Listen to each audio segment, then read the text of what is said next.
आजकल का होता है, दूसर केहू के रचना के हम लोग आपन बता देते हैं।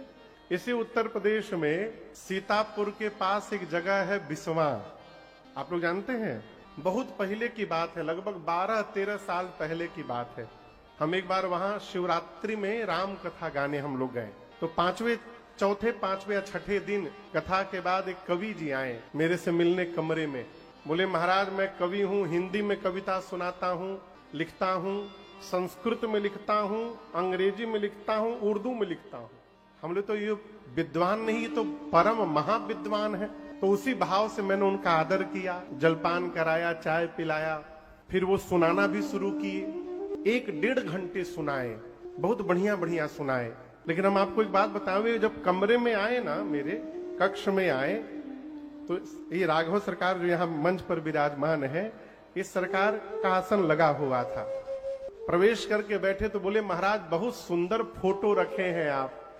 हमने कहा भाई साहब शब्द वापस लीजिए, फोटो नहीं है, मेरे भगवान है। शब्द वापस लीजिए, फोटो नहीं है, मेरे भगवान है। और आप इस भ्रम में न रहिएगा कि ये फोटो है, ये सब देखते हैं, सब सुनते हैं और सब जानते हैं। बोले नहीं नहीं महाराज, हमारा वही भाव था। इसके बाद चाय पानी हुआ, हमको 1-1.5 घंटे वो कविता सुनाए, अच्छी अच्छी कविता सुनाए, सुना के चले गए। रात में भैया उस दिन मुझे नींद नहीं आई, न जाने क्यों। बिस्तर पर करवट बदलता रहा, नींद ना आवे। 1-1.5 बजे मैं निर्णय किया कि अब नींद नहीं आ रही है, चलो कुछ पढ़ा जाए।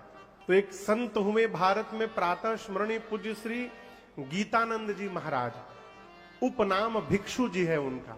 हरिद्वार में आश्रम है, बड़े प्रसिद्ध, भारत के बड़े सिद्ध महापुरुष हुए। तो सन 1984 में उनकी एक किताब प्रकाशित हुई थी भजनों की, जिसका नाम है भिक्षु ज्ञान गीतांजलि। वो किताब मेरे पास है, इतनी मोटी किताब है, भिक्षु ज्ञान गीतांजलि। 1984 में कवि जी के जन्म के पहले, 87-88 के आसपास उनका जन्म हुआ था, उनके जन्म के पहले वो प्रकाशित हुई थी।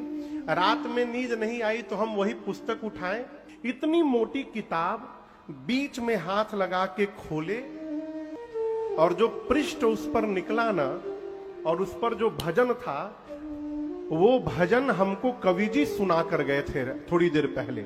और केवल सुनाए नहीं थे, उसमें से भिक्षु जी का नामुआ काट के आपन नाम जोड़ गए थे। भिक्षु जी का नाम काट के आपन नाम पेस्ट करके हमको सुना के चले गए थे। और जब इतना मोटा पृष्ठ खुला, हम पढ़ने लगे, तो सुना सुनाया लग रहा है। जब पूरा पढ़े तो अरे तो अभी कवि जी सुना के गए। अब मेरा क्रोध 7वें आसमान पर। महापुरुष के पद को उस दुष्ट ने चोरी करके अपना नाम लगा के सुना दिया। अब समझ में आया मुझे नींद क्यों नहीं आ रही थी। भगवान ये दिखाना चाहते थे कि देखो वो झूठ बोल कर गया है, ये भिक्षु जी की रचना है। अगले दिन मैं मनाऊं कि वो दिखाई ना पड़ जाए, लेकिन वो माने कहा उनको कीड़ा काटत रहे। पहुंच गए फिर कथा के बाद। हम बोले आइए आइए स्वागत, हम हो ढूंढते रहनी अरुआ के। हाँ, हम वो भजन निकाल करके ऐसे किताब मोड़ करके बिस्तर पे रख लिए। ये सब लोग बैठे थे कमरे, इन लोगों को पता चल गया कि आज उनकी क्लास लगने वाली है। ये सब लोग आके बैठ गए, चाय पानी पिलाया। मैं कहा कि कवि जी वो भजन सुनाइए, ममता जगाने की कोशिश न करना, आशा लगाने की कोशिश न करना। फिर सुनाए हमको उसी तरह, फिर नमुआ काट गए भिक्षु जी का, आपन जोड़ गए। हम पूछे कब लिखे इसको आप? तो बोले 1.5 साल पहले महाराज। दिव्य दिव्य अति दिव्य। हम बोले प्रिंट नहीं करवाएं किसी किताब में? तो बोले महाराज सोच रहा हूं 100-150 गीत हो जाए फिर प्रिंट करवाऊं। फिर मैंने कहा बताइए आप इतनी तपस्या करके लिखे, अब भिक्षु जी आपके जन्म के पहले ही चुरा के इसको छपवा दिए हैं। तो बोले क्या मतलब? जब किताब हमको उनको खोल कर दिए, बोले इसको पढ़िए। फरवरी का महीना हो, ठंड का महीना, तरतर पसीना निकलना शुरू हुआ कवि जी का। फिर मैंने आपसे कहा था कि ये ठाकुर जी सब देखते हैं, सब सुनते हैं, उसके बाद भी आपने छल किया। इन्हीं के भक्त बच्चे की रचना चुरा करके अपना नाम लगा के सुना के चले गए। मुझे पता नहीं चलता, लेकिन कल रात में ठाकुर जी ने ही बताया है कि देख झूठ बोल कर गया है, उसकी रचना नहीं है।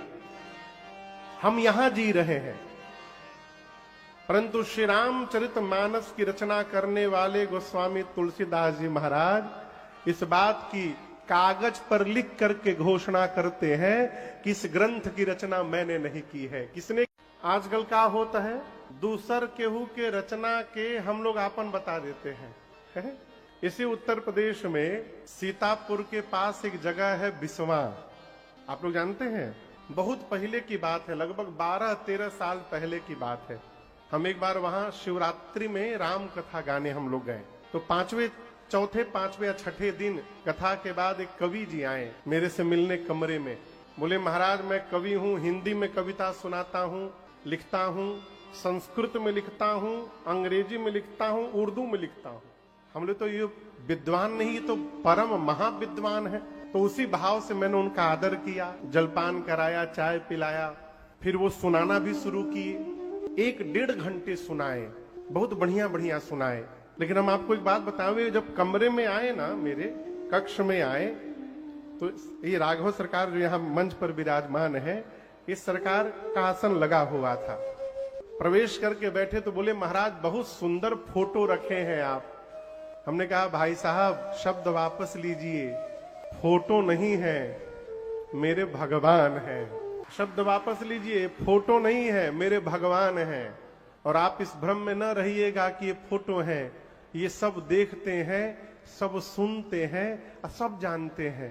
बोले नहीं नहीं महाराज, हमारा वही भाव था। इसके बाद चाय पानी हुआ, हमको 1-1.5 घंटे वो कविता सुनाए, अच्छी अच्छी कविता सुनाए, सुना के चले गए। रात में भैया उस दिन मुझे नींद नहीं आई, न जाने क्यों। बिस्तर पर करवट बदलता रहा, नींद ना आवे।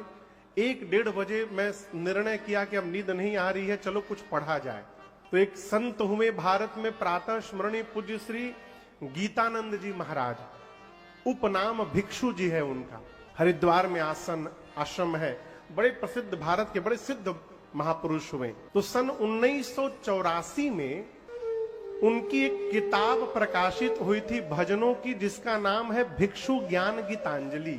वो किताब मेरे पास है, इतनी मोटी किताब है, भिक्षु ज्ञान गीतांजलि। 1984 में कवि जी के जन्म के पहले, 87-88 के आसपास उनका जन्म हुआ था, उनके जन्म के पहले वो प्रकाशित हुई थी। रात में नींद नहीं आई तो हम वही पुस्तक उठाए, इतनी मोटी किताब, बीच में हाथ लगा के खोले, और जो पृष्ठ उस पर निकला ना, और उस पर जो भजन था, वो भजन हमको कवि जी सुना कर गए थे थोड़ी देर पहले।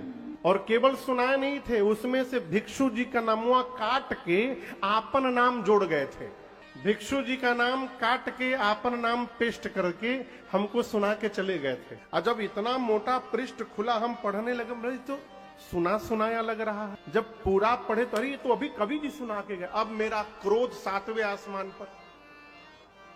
महापुरुष के पद को उस दुष्ट ने चोरी करके अपना नाम लगा के सुना दिया।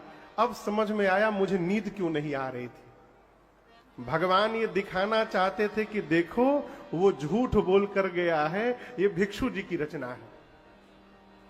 अगले दिन मैं मनाऊं कि वो दिखाई ना पड़ जाए, लेकिन वो माने कहा उनको कीड़ा काटत रहे। पहुंच गए फिर कथा के बाद। हम बोले आइए आइए स्वागत, हम हो ढूंढते रहनी अरुआ के। हाँ, हम वो भजन निकाल करके ऐसे किताब मोड़ करके बिस्तर पे रख लिए। ये सब लोग बैठे थे कमरे, इन लोगों को पता चल गया कि आज उनकी क्लास लगने वाली है। ये सब लोग आके बैठ गए, चाय पानी पिलाया। मैं कहा कि कवि जी वो भजन सुनाइए, ममता जगाने की कोशिश न करना, आशा लगाने की कोशिश न करना। फिर सुनाए हमको उसी तरह, फिर नमुआ काट गए भिक्षु जी का, अपन जोड़ गए। हम पूछे कब लिखे इसको आप? तो बोले 1.5 साल पहले महाराज। बोले दिव्य दिव्य अति दिव्य। हम बोले प्रिंट नहीं करवाएं किसी किताब में? तो बोले महाराज सोच रहा हूं 100-150 गीत हो जाए फिर प्रिंट करवाऊं।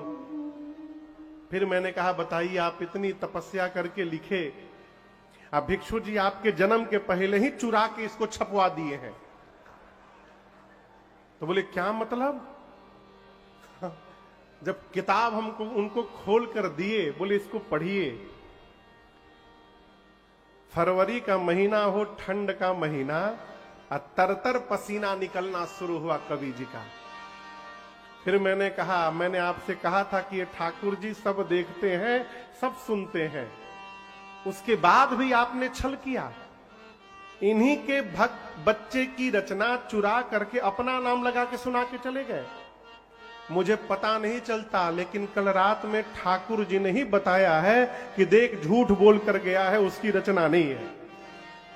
हम यहां जी रहे हैं, परंतु श्री रामचरित मानस की रचना करने वाले गोस्वामी तुलसीदास जी महाराज इस बात की कागज पर लिख करके घोषणा करते हैं कि इस ग्रंथ की रचना मैंने नहीं की है। किसने